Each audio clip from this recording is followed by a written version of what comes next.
സങ്കടം പ്രലോഭനമാകുകയാണ്. നമ്മുടെ ജീവിതത്തിൽ ഇങ്ങനെ ഉരുകിത്തീരുന്ന അനുഭവം ഉണ്ടാകുന്ന വേളകളിൽ ഓർക്കണേ, ഇതെനിക്കായി ഒരുക്കപ്പെട്ടിരിക്കുന്ന പരീക്ഷയുടെ കാലമാണ്. ആ പരീക്ഷയിൽ വീഴാതിരിക്കാൻ എന്ത് ചെയ്യേണ്ടത്? ഉണർന്നിരുന്ന് പ്രാർത്ഥിക്കണം. നമ്മളങ്ങ് പരീക്ഷണങ്ങളിൽ, സഹനങ്ങളിൽ തളർന്നു വീണ് പോകരുതെന്ന് ഇന്ന് ഒത്തിരി പേര് കാണുന്നുണ്ട്. എന്ന് വെച്ചാൽ ജീവിതം സുഗമമായിട്ടൊക്കെ പോകുമ്പോൾ കർത്താവിൽ ആ സന്തോഷം, പള്ളിപ്പോക്ക്, പ്രാർത്ഥന ഒക്കെ കുഴപ്പമില്ലാതെ പോകുന്നു. ഒരു പരീക്ഷ ഉണ്ടാകുമ്പോൾ, ഒരു പരീക്ഷണം ഉണ്ടാകുമ്പോൾ നമ്മളങ്ങ് തളർന്നു പോവുകയാണ്. അവിടെയാണ് ഈശോ പറയുന്നത്, പരീക്ഷകളിൽ നിങ്ങൾ തളർന്നു വീണ് പോകാതിരിക്കുവാൻ ഉണർവോടെ ഇരുന്ന് പ്രാർത്ഥിക്കണം. അപ്പം നമ്മൾ ഉടനെ ചോദിക്കും, എങ്ങനെയാണ് അച്ഛോ ഈ സഹനമൊക്കെ ഇങ്ങനെ ഉണ്ടാകുമ്പോൾ എന്ത് പറഞ്ഞാണ് പ്രാർത്ഥിക്കേണ്ടത്? എന്തു പറഞ്ഞു പ്രാർത്ഥിക്കും? ശരിക്കും പറഞ്ഞാൽ ഇങ്ങനെ ശരീരം കാന്തുന്ന വേദന ഉണ്ടാകുമ്പോൾ, ചില രോഗാവസ്ഥ എന്നൊക്കെ പറഞ്ഞാൽ നമുക്കൊരു പ്രാർത്ഥന ഒന്ന് ഉരുവിടാൻ ആവത് പോലും ഇല്ലാത്ത രീതിയിൽ നമ്മുടെ ശരീരം തകർക്കപ്പെടുന്ന അനുഭവം ഉണ്ടാകും. മാനസിക വ്യഥയുടെ സഹനകാലമുണ്ട് നമ്മുടെയൊക്കെ ജീവിതത്തിൽ. ഒറ്റപ്പെടലിൻ്റെ, തെറ്റിദ്ധരിക്കപ്പെടലിൻ്റെ, കാര്യമില്ലാത്ത കാരണത്തിൻ്റെ പേരിൽ കുറ്റാരോപിതരാകുന്നതിൻ്റെ ഒക്കെയുള്ള ഹൃദയവ്യഥയുടെ വേളകളിൽ എന്തു പറഞ്ഞ് ഞങ്ങൾ പ്രാർത്ഥിക്കണം? എന്താ ഞങ്ങൾ പറഞ്ഞ് പ്രാർത്ഥിക്കേണ്ടത്?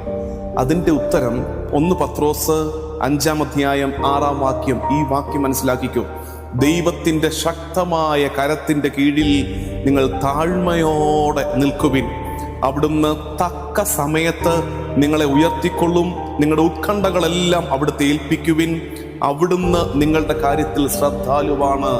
ജീവിതം ഉലഞ്ഞു പോകുന്ന സഹനകാലങ്ങളിൽ നമ്മൾ ശ്രദ്ധിക്കേണ്ടത് ഈ വാക്യമാണ്. കർത്താവിൻ്റെ ശക്തമായ കരങ്ങളുടെ കീഴിൽ താഴ്മയോടെ നിൽക്കുവിൻ. നമ്മൾ താഴ്ത്തപ്പെടുന്ന കാലമാണ് സഹനകാലം. നമ്മൾ താഴ്ത്തപ്പെടുന്ന കാലമാണ്. ഒരു കാര്യം ഉറപ്പുവരുത്തിയേക്കണം, അങ്ങനെ താഴ്ന്ന് നിൽക്കുന്നത് കർത്താവിൻ്റെ കരത്തിൻ്റെ കീഴിലാണെന്ന് ഉറപ്പുവരുത്തിയാൽ മതി. അങ്ങനെ നിന്നുള്ള ഗുണം എന്താണ്? അവിടുന്ന് തക്ക സമയത്ത് നിങ്ങളെ ഉയർത്തിക്കൊള്ളും. നിങ്ങളുടെ ഉത്കണ്ഠകളെല്ലാം അവിടുത്തെ ഏൽപ്പിക്കുവിൻ. അവിടുന്ന് നിങ്ങളുടെ കാര്യത്തിൽ ശ്രദ്ധാലുവായിരിക്കും. തൻ്റെ നിത്യമഹത്വത്തിലേക്ക് മിശിഹായിൽ നിങ്ങളെ വിളിച്ചിരിക്കുന്ന അനുഗ്രഹദാതാവായ ദൈവം നിങ്ങളുടെ അല്പകാലത്തെ സഹനത്തിന് ശേഷം പൂർണ്ണരാക്കുകയും സ്ഥിരീകരിക്കുകയും ശക്തരാക്കുകയും ചെയ്യും.